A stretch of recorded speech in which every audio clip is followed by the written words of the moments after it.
Du jour, d'autres dossiers vedettes aux États-Unis. On va en parler tout de suite avec Grégory Volokin qu'on retrouve en duplex. Bonjour Grégory, président de Mescard Financial Services à New York. Merci d'être avec nous. Enfin, qu'est-ce qu'on a pu parler avec vous du secteur de la distribution aux États-Unis? Alors, on est en train de le vivre nous en France aujourd'hui autour du dossier Carrefour. Mais vous écoutiez, j'imagine, la discussion qu'on a avec Frédéric Rosier.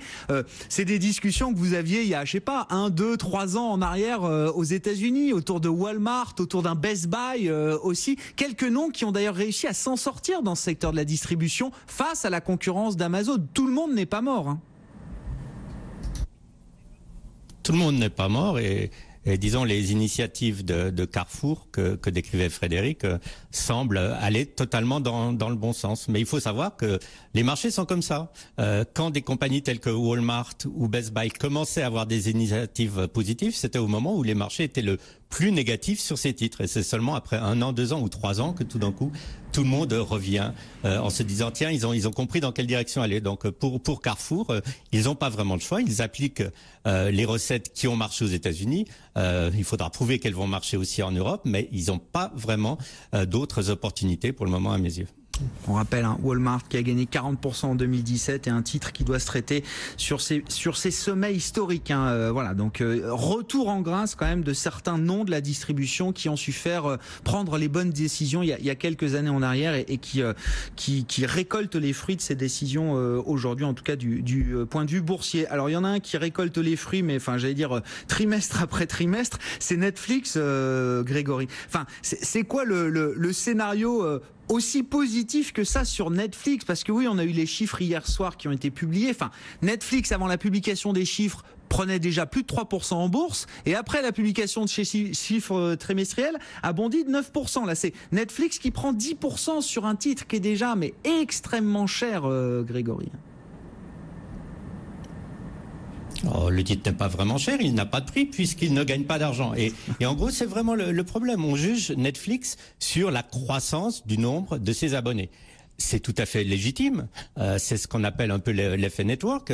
La valeur de Netflix, c'est justement ses abonnés. Et là, cette croissance, et notamment à l'international, est très très importante. Ils ont rajouté pratiquement 20 millions d'abonnés en une année. Et ces abonnés sont des abonnés évidemment récurrents puisqu'ils payent en moyenne $11 par mois. Donc de ce côté-là, on salue vraiment une compagnie dans les médias qui est peut-être la seule qui a encore cette très très forte croissance pour un service qui est payant. N'oubliez pas, par exemple, que Facebook, que Google, ce sont pas des services qui sont payants. Ils se rétribuent par la publicité, alors que Netflix va se rétribuer uniquement par ce que vont payer ses abonnés. Alors de ce côté-là, fantastique, du côté des abonnés.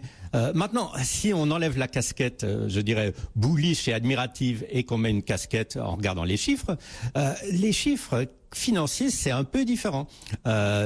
Alors les chiffres financiers, qu'est-ce qu'ils sont ? La première chose, il faut dire qu'aujourd'hui, ce matin, Netflix a dépassé en capitalisation en bourse Goldman Sachs. Pourquoi faire une comparaison avec Goldman Sachs? Il n'y a aucune comparaison à faire, si ce n'est que Goldman faisait à peu près 100 milliards de market cap hier soir. Netflix était un peu en dessous. Ce matin, Netflix fait 108 milliards de dollars de market cap et Goldman Sachs 99 milliards. Donc ça met un peu les choses en perspective. Si je vous dis une chose, Goldman Sachs sur l'année dernière a gagné plus que 8 milliards de dollars de profit, 8 milliards de dollars. Netflix perd 1 milliard de dollars par trimestre. Alors, si vous mettez votre casquette optimiste, vous dites non, Netflix ne perd pas 1 milliard par trimestre, ils investissent dans du contenu. Et c'est vrai, ces investissements dans du contenu, c'est ça qui attire les gens. Ils produisent énormément de films, non seulement aux États-Unis, mais aussi à l'international, puisqu'ils sont maintenant dans 35 pays. Et si on veut avoir un discours positif, on dit quand Netflix investit des centaines de millions dans un film, c'est un asset. On peut le dire, mais aussi qu'est-ce que va valoir cet asset, ce film qui est un grand succès aujourd'hui, dans 10 ans? Et c'est là que les questions se posent de ces investissements. Alors pour le moment, Netflix, qu'est-ce qu'il doit faire pour continuer cette croissance d'abonnés en leur donnant des contenus qui satisfassent les abonnés? Ils doivent s'endetter. Ils vont continuer à appeler et à lever de la dette. Et je dirais à mes yeux, pourquoi est-ce que Wall Street est tellement enthousiaste avec Netflix? C'est pas c'est un gros client. Il lève tellement de dettes que évidemment les banques d'affaires sont très très contentes. C'est pas aujourd'hui qu'ils vont dire que Netflix est un risque. Donc formidable, très très très belle histoire. C'est un peu peut-être aussi comme Amazon était pendant un certain temps, sauf que Amazon petit à petit dégage des profits. Très maigre, mais maintenant il y a des profits. Alors, on laisse toujours ce bénéfice du doute pour Netflix jusqu'au jour où on le lui laissera plus. Bon, à surveiller Netflix qui, bon, effectivement, hein, qui fait un peu bande à part, en tout cas, qui est vraiment un cas particulier, comme a pu l'être un Amazon aussi, dans une certaine mesure, voilà, qui est un cas particulier pour l'investisseur aujourd'hui sur le marché américain. Bon, le titre néanmoins, même s'il n'a pas de prix, progresse de 10% aujourd'hui sur les annonces, la croissance des abonnés, hein, notamment qui a fait mouche auprès des investisseurs. Restons d'ailleurs dans l'univers des valeurs emblématiques de la tech américaine, Grégory. Un départ chez Twitter, alors qui a été confirmé, on le voyait venir un petit peu hier déjà avec quelques rumeurs, c'est Anthony Noto, directeur des opérations de Twitter, donc un poste clé, un personnage un peu connu, on va dire quand même, hein, dans le monde de la tech, un ancien de Goldman Sachs, je crois, de mémoire, qui quitte son poste chez Twitter pour alors rester un peu dans l'univers des tech. Il part dans une fintech, je crois, Anthony Noto, Grégory. Bon, ça a l'air d'être un petit coup pour Twitter, puisque le titre baisse de 2% là. Oui, ça c'est une réaction de marché assez normale. La seule question qui est toujours très difficile à savoir, c'est quand un numéro 2 part d'une compagnie pour devenir le numéro 1 dans une autre compagnie, est-ce que ce n'est pas un mouvement normal? Est-ce que Anthony Noto, on lui a pas proposé à Sophie un contrat tellement juteux, pourrais-je dire, ou tellement intéressant que sa position de numéro 2 sans voir vraiment un avenir de numéro 1 à Twitter lui a semblé tout d'un coup moins intéressante. C'est possible.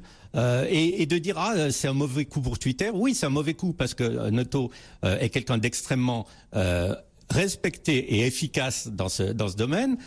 Par contre, c'est un peu aller un peu vite de tirer une conclusion négative sur Twitter, car comme je vous le dis, peut-être que Noto tout simplement a reçu une proposition qu'il ne pouvait pas refuser. Pour devenir CEO a priori de Social Financing, donc Sophie, une société de fintech, Twitter qui recule de 2%. Et puis un mot du nouveau patron de Uber. Alors pas coté évidemment, Uber, hein, qui n'est pas sur le marché. Le patron est à Davos, comme la plupart des grands patrons aujourd'hui, ou en tout cas ils sont en route pour Davos.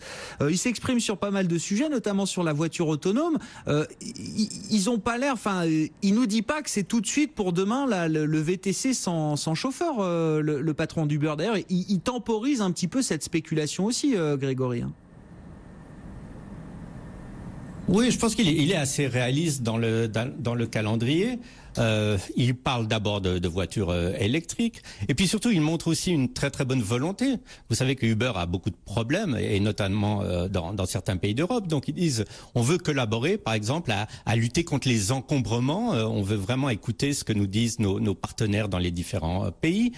Aussi au niveau de la pollution, c'est clair que la voiture électrique est quelque chose d'extrêmement positif. Le calendrier qu'il donne pour une introduction en bourse est assez intéressant, parce qu'il dit qu'il pense que l'année prochaine Uber s'introduira en bourse. Et puis alors, il dit quelque chose qui semble être assez étonnant, que d'ici 7 ans, il voit Uber introduire des voitures qui volent. Alors bon, ça c'est un peu à la Elon Musk de faire rêver avec ce genre de projet, mais enfin tout est possible.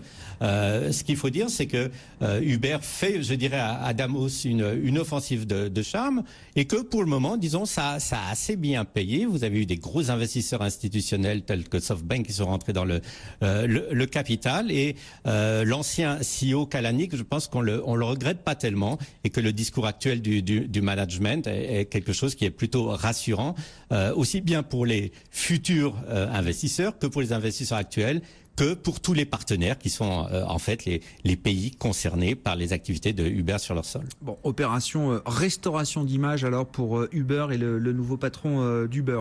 Donald Trump, je ne sais pas s'il vient restaurer son image à Davos. En tout cas, enfin, je ne sais pas si c'était pour lui une manière de célébrer la fin du shutdown ou de préparer son arrivée à Davos. Il a annoncé des tarifs douaniers supplémentaires sur 2 catégories de produits, les machines à laver et les panneaux solaires.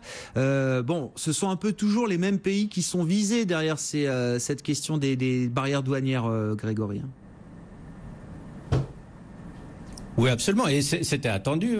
Pour les machines à laver, c'était le principal fabricant de machines à laver aux États-Unis, Whirlpool, qui avait en gros porté plainte en disant il y a une concurrence déloyale des Coréens et des Chinois. Pour les panneaux solaires, c'est vrai que les Chinois ont cassé les prix, mais maintenant, mettons les choses un tout petit peu en perspective. Le problème avec des tarifs sur les panneaux solaires, c'est que les États-Unis n'en fabriquent plus assez. Donc, ils ont besoin des panneaux solaires importés pour pouvoir continuer à les installer.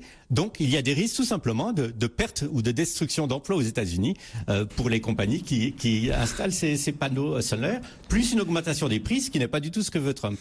Pour les machines à laver, je dirais, ce qui est relativement intéressant, c'est que vous avez ces compagnies, aussi bien coréennes que chinoises, qui depuis des années fabriquent aussi des machines à laver aux États-Unis. Et elles sont pas particulièrement contentes parce que maintenant, les pièces détachées qu'elles doivent importer vont être taxées, alors qu'aux États-Unis, ils ont créé des emplois et ils font partie du circuit économique. Donc, c'est une fois de plus, je pense, Donald Trump qui parle à sa base qui est à droite et nationaliste. Et ce qu'il faut dire, c'est est-ce qu'il va aller plus loin? Et c'est là le risque. Est-ce qu'il va y avoir des tarifs punitifs sur alors des grands sujets tels que l'acier, tels que sur l'aluminium, la propriété intellectuelle? Et là, on parle plus de petites compagnies, on parle alors vraiment d'industries entières qui seront en jeu. Et c'est ça, je dirais, le risque et les enjeux de commencer dans cette politique de guerre des tarifs. Bon, on verra quelle tonalité est-ce qu'il entretient à Davos. Hein. Ce sera le deuxième Davos de Donald Trump en tant que président des États-Unis. Merci beaucoup Grégory. Bonne séance à vous à New York. Des marchés américains un peu mitigés pour l'instant. On a eu de nouveaux records hier en clôture. Le Dow Jones